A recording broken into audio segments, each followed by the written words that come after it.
it's actually a wonderful opportunity for CMOs and for marketing people to step forward and say, this is what we're here for. We're the feelings department, we're the people department. We know how to create value and connection between customers, employees, and background again. And therefore, we can work out where it's appropriate to use AI and where it's appropriate to use HI, human intelligence. In a world that's being stimulated so much by AI technology, as we discussed, it's actually the human connection element and the trust that, say, business leadership places on marketing leadership to guide them through and navigate through this journey that we all need to go through. There's never been a need more than now for that type of leadership, which is emotionally intelligent, which is about empathy, which is about understanding humans at their person, meeting them at their core personal level. Some of the best chief executives and managing directors I've ever worked for are brilliant, emotionally intelligent people, amazing leaders from a empathetic point of view. But that's, as marketing people, as leaders, that's our opportunity to lead differently in a way that's better, that creates better, happier people, more productivity, more profit, because profit's a good thing if it's thought of and created with love and good intent. So it's our chance as marketing people to really lead, really shine, and show how businesses can navigate through this period.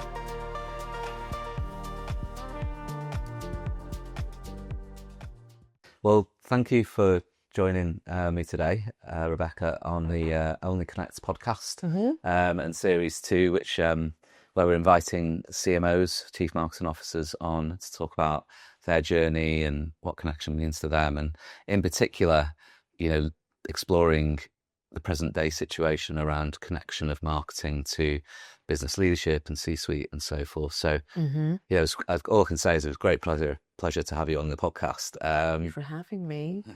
Thank you for having me. Appreciate it. And we worked together. First met, goodness, like probably about 10 years ago or so, in a sort of client agency relationship, and worked in different capacities since then. And at the moment, certainly over the last couple of years, you've found yourself in consultancy role, helping brands through big brand love. So perhaps I'd just hand over to you to give a brief introduction to yourself. Of course. Well, thank you so much for having me. First of all, I really appreciate it. I always love our conversations about marketing, so it's a great chance to talk away about it. So yes, in terms of who I am, my background, well, yeah, we've known each other for a good few years now. But of course, now I'm a fractional chief marketing officer. So I work with a number of different businesses through my business, which is Big Brand Love. And that can work either as a strategy reset, when I come in and I reset the strategy for them and work out how to make that real and operationalize it in the business. Or it can be that there's a very specific thing that needs fixed, and I have a talent pool of people that I work with that I can put teams together to come in and troubleshoot and fix those things. So it's wonderful because it means I get to work with some fantastic clients that have wonderful opportunities to work through. So it's an absolute joy. And of course, my background is that I was a chief marketing officer in the corporate world, and I've worked through I've been very lucky. I've worked on all the fun stuff, as far as that's how I would describe it. So I've worked in whiskey and drinks, I've worked in sport, media, entertainment, leisure retail. I've had a really great, fun time, and I've worked with some fantastic brands and fantastic people over the years.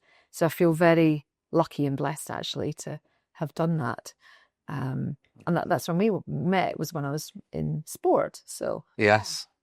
Yeah, good times. So thinking back to the start of your career, as the listeners can probably tell, you're from Scotland. You're from Edinburgh originally, which is now where you're now based.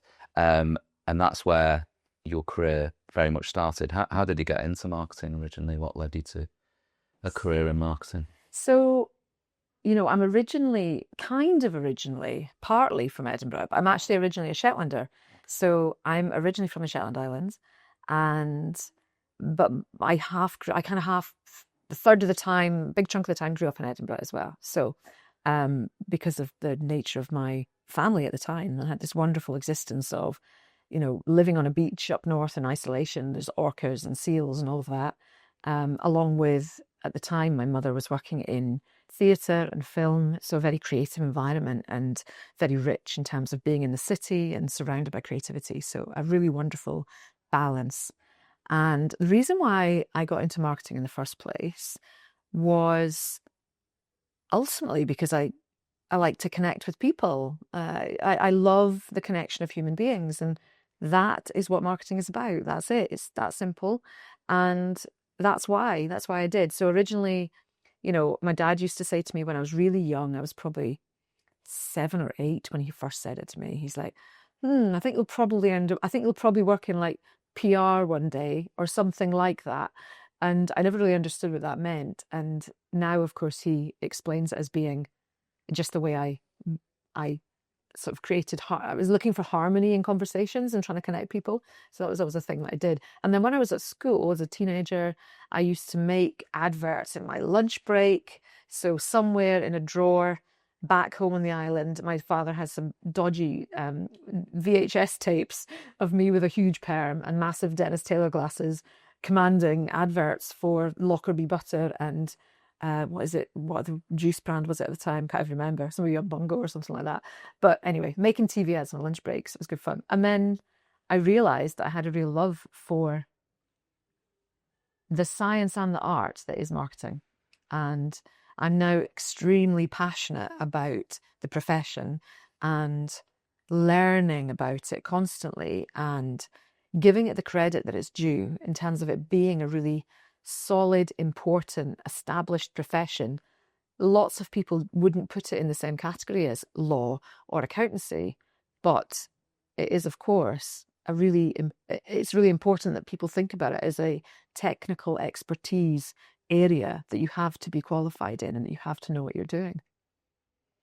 I couldn't agree more. And I think we'll come on to how perhaps non-marketers who marketers liaise with either in-house or consult with often don't, for whatever reason, see marketing through the same lens as we as marketers or trained marketers should do. So I'm sure we'll come on to that in a moment. Yeah. But so you started your career. Thanks for the sort of context. Makes absolute sense. Very much it appears on paper anyway it was quite a Scottish, from a non-Scottish viewpoint, start to your career, Visit Scotland for a number of years, I think. And then was it National Museums for Scotland as well? So This Start Scotland looks after all the castles and palaces. That's fun. Yeah, great.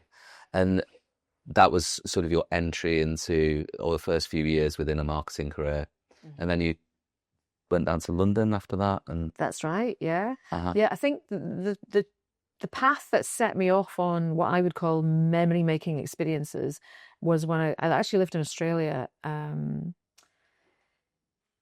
late 90s, early noughties, and I worked for Qantas and I worked in the brand team there.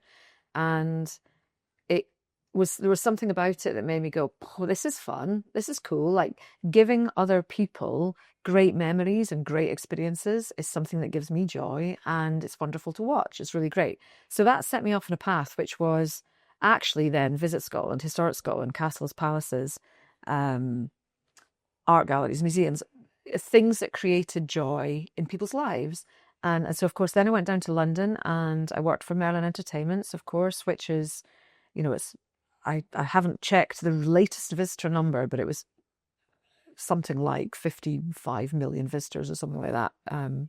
Then it's one of the biggest visitor attraction companies in the world. And at that time, what was wonderful about Merlin was all of the senior executives, the chief executive, the managing director of the business unit portfolios, and many of the operations people were marketeers.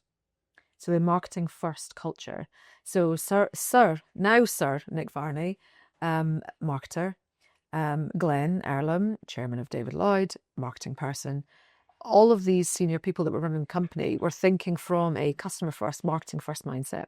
Now that drastically changes the way that a company thinks, operates, behaves, in that it wants to connect its customers and its employees to create the value to grow. And that's where I really went to another level of understanding and capability and learning around what marketing does and how, when it's operationalized through every aspect of the business, that's when it becomes, no pun intended with Merlin, but that's when it becomes magic. That's when it really does set things up, you know.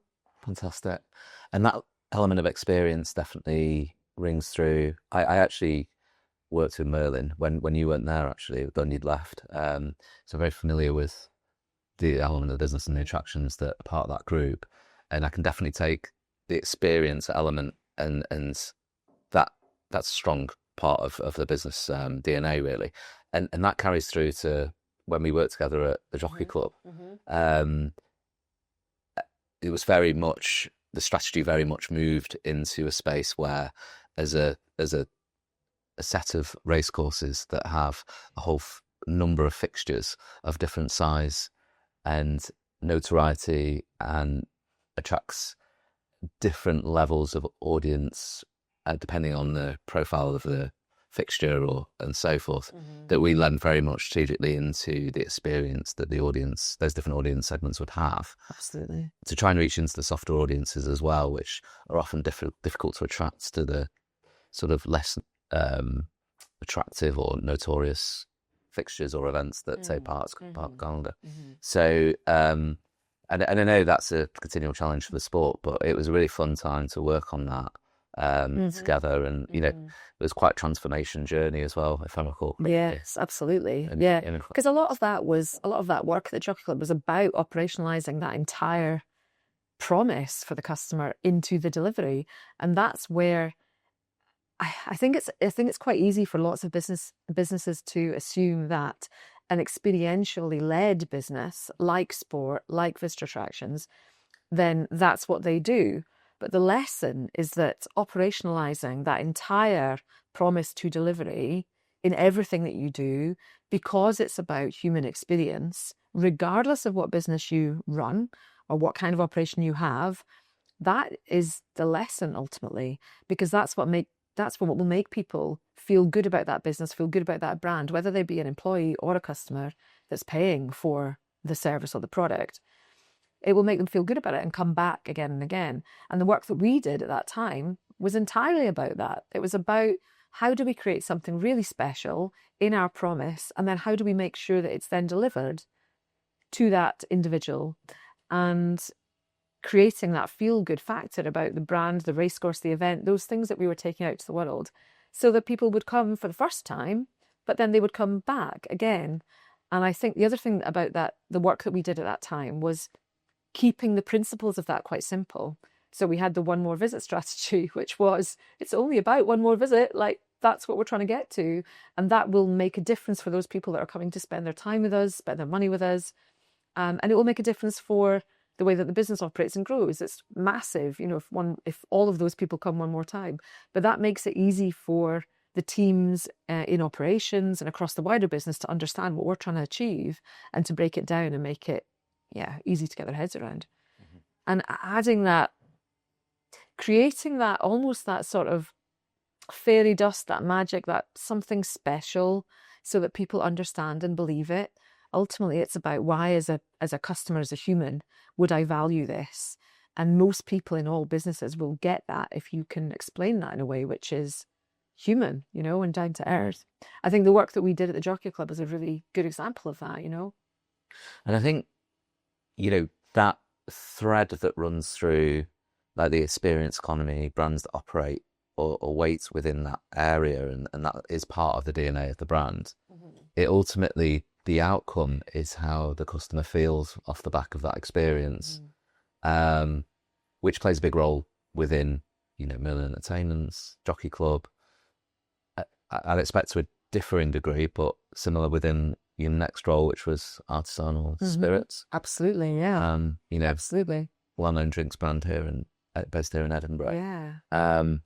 But with customers all over the world, you know, 40 countries around the world. But ultimately, that promise to those individuals had to be consistent in terms of the standard and the quality of what we stood for. And what they were buying into ultimately was a community of people that were like-minded, that enjoyed that same that same promise. So yeah, equally as important in terms of engineering. What does that mean in terms of how the operation delivers that, so that the promise matches the delivery? Great. And coming through to the present then, and the last couple of years, and what you've taken prior to that, through all the experience that you've gained, I think it's fair to say that within marketing, it's been quite a period, the last couple of years. It's hard not to mention, the changing technology landscape, the role of AI, and all the narrative and noise around AI as a word, and what that means for businesses. But when we consider like the C-suite and business leadership, it's almost raised awareness in the terms of their priorities around needing to know what this evolvement of technology might mean for their business, where the opportunities might lie. And almost we're seeing right now, and have done, through this year, a stimulation of interest amongst senior leadership that might not ordinarily be involved in marketing. They want to get involved because they want to understand, what does AI mean? What do these technology advancements mean? How should we plan for this for our business? What's the opportunity? There's such a mix of different like reasons, but it's often down to, I've heard this, my competitors, I believe, are doing this. I don't want to lose market share. What do I need to do? So often, as we see, it's front foot, but it's also feeling of back foot, that they may be like, right, well, I hear that lots of other people are doing things, so I feel like our business should be doing that too.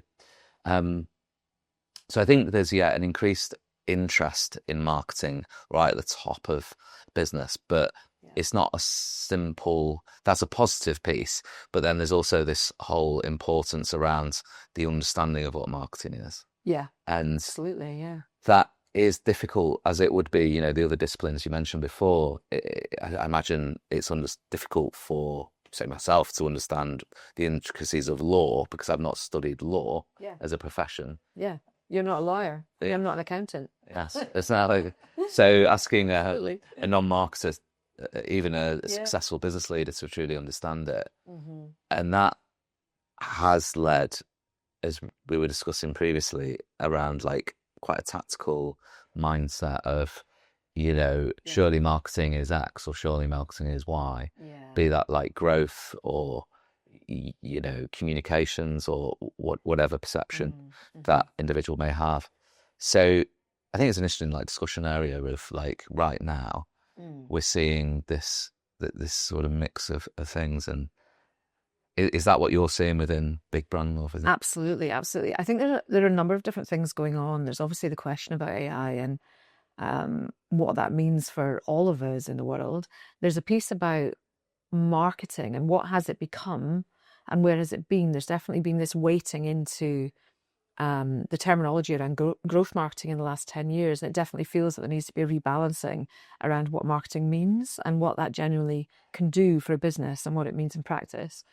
And there's so much changing in the world, and the volatility in the trading environment and the business environment. There's a lot going on, I think, at the moment. And I believe that, CMOs, it's our role to, in a very grounded, pragmatic and calm way, this is where our technical expertise comes in, is to support, lead, maneuver conversations in the business around these big topics, to support decisions about what we actually do about it. From the AI perspective, I was at this conversation recently where there was conversation about how to build an entire operational system around agents. And of course, the big question is, well, what does that mean for human input versus AI input, and where does that meet? Where does that fall? My personal view is AI is a brilliant opportunity to actually be more human than we've ever been before, right? So let's make sure that the humans have the space to do the stuff that humans are amazing at, brilliant at. Therefore, AI is about productivity, speed, effectiveness. So using it in the right way. it's a huge opportunity. It's colossal. It's brilliant. We could redesign the world. So it's having this conversation about how we use AI in a way that's for good and for the right reasons.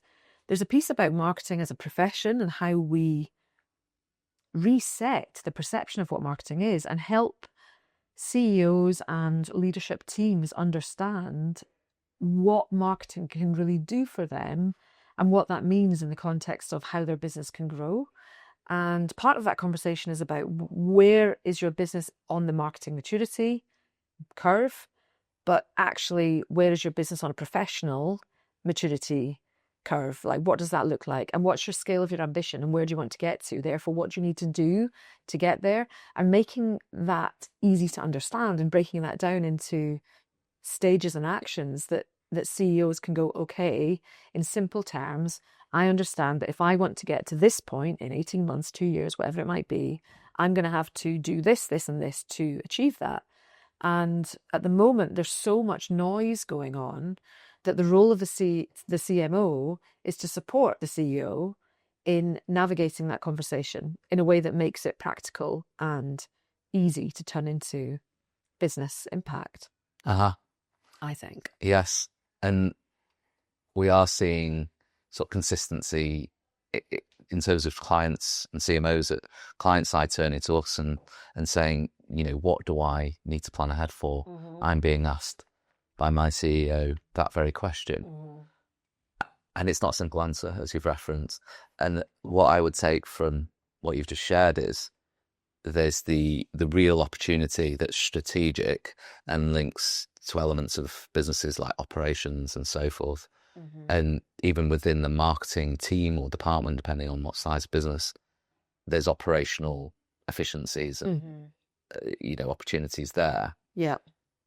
But very often in a world of all this noise and non-marketers not really understanding but asking the question, it very much goes straight to tactics. And it's like, what I've seen this new tool, or I've been approached by the salesperson about this tool, and or I've been told by this other agency that we should be employing this suite of new AI, and what do I do? Because the it default sounds good, is tactical, because yeah. doing feels good. Doing and being busy is like, oh, I'm doing something, but it might not be the right thing. If the strategy or if the strategic intention is not there, or if it's not clear, if there is not clarity about what that ambition is or how you're going to do it, what you're trying to do, it kind of doesn't matter what the tactics are. It might feel good for teams to be doing stuff, but it's almost an illusion in the absence of good strategic thought and clarity, and therefore what that means for the business. One of the tools I use is I've developed a framework which I've used in all of the businesses I've worked in. I call it the Flow Finder, and it's about making it easy to understand how to operationalize promise all the way through to delivery. And ultimately, it's about trying to strike the balance between getting good, clear strategy in place, which is then embedded into the operation, and it's clear what actions need to be taken by different parts of the business to deliver on the promise. And it helps businesses quite quickly understand, okay, this is how I get in flow. I need to be clear on what my strategy is around my brand, my promise, what I'm doing as a business, how that translates into brilliant basics, wow factors. What does that mean for my marketing machine, if you like, which is the marketing operation? And what will that mean for innovation? How am I going to keep things moving and innovating to ensure the business has growth levers going forward? So working with businesses with that kind of tool makes it easy for them to navigate and understand what and how they use strategy, when they use tactics, and what it means for the operation. And I think the big question really is for CMOs is to be having the conversation with their CEO, which is around those three parts really, is what's missing on strategy, or what do we need to do to make sure our strategy is clear? What will that mean in terms of how it impacts into the actions that we will take and the tactics that we will use? And ultimately, what do we do in the operation? What needs to change in the operation to make that real, to make that environment a success environment? So that's where the conversation about where is AI used and where are humans used, that's where it becomes easier to start clarifying that, I think. So what I'm taking from one part and not taking what you shared there is that it's never been more important to focus in on strategy as a first point. I mean, it's always been important from a marketer's perspective, but in a world where we're finding increasingly more tactical first conversations, that hasn't been helped by the growth in AI and the potential opportunity there. We almost have a responsibility as senior marketers, CMOs, to instill in our leadership that it needs to be strategy first, and we need to take a step back, go back to the strategy review if needed. Because I guess that is the question I was going to pose, which perhaps that answers is, how do we educate like business leadership, particularly if it's, a headstrong or a culture within an organization where it's a top-down type of leadership, where the decision makers make the decisions. How do we instill in that leadership that they shouldn't just jump straight to the shiniest new AI element? It's actually all about the fundamentals of marketing strategy, and from that, opportunities, AI or otherwise, will come out. Yes, I think, you've used the word leadership there a lot, and that for me is what is at the heart of this. So this is a test really of leadership. Expert marketing people who are qualified, good, technically expert, commercially sound, who are excellent people influencers, they will come into their own in being able to guide what that strategy is and what the answers are and creating clarity. But it's a leadership test ultimately. So ultimately, this is a moment for all of us from a leadership style perspective of guiding and navigating through this period and creating the grounded, calm, clear clarity that's needed to make the right decisions in a collaborative way with those leadership teams that will take the business forward. And yeah, I think it's actually a wonderful opportunity for CMOs and for marketing people to step forward and say, this is what we're here for. We're the feelings department. We're the people department. We know how to create value and connection between customers, employees, and background again. And therefore, we can work out where it's appropriate to use AI and where it's appropriate to use HI, human intelligence. So there's a wonderful opportunity for us as marketing people and marketing leaders to really navigate through this period. And it's up to us to do the work, to do that in a way that makes it comfortable and easy for everybody else. So how we do that is about creating a style of leadership to find the answers and create the answers and get the clarity quickly in a way that the rest of the business can understand and feel comfortable about. That's our chance. That's our opportunity to do that. And to build on that approach you just so confidently and well referenced, it's, in my view, I'd absolutely agree. And in my view, it's almost a 360 moment where in a world that's been stimulated so much by AI technology, as we discussed, it's actually the human connection element and the trust that, say, business leadership places on marketing leadership to guide them through and navigate through this journey that we all need to go through. Yeah. And that can only really be achieved via the CMO or the marketing leadership connecting effectively, having that trust with the rest of the C-suite, and them being enabled to take that lead and instill the right principles and a plan. Yeah. So absolutely. That is almost it's a real moment. Yes. It's like a big spotlight moment. And it actually talks to, how passionate I am about a certain type of leadership style. And, old-fashioned leadership, if you like, is gone. It's past. It's broken. We're seeing that around the world right now, right? In terms of traditional leadership.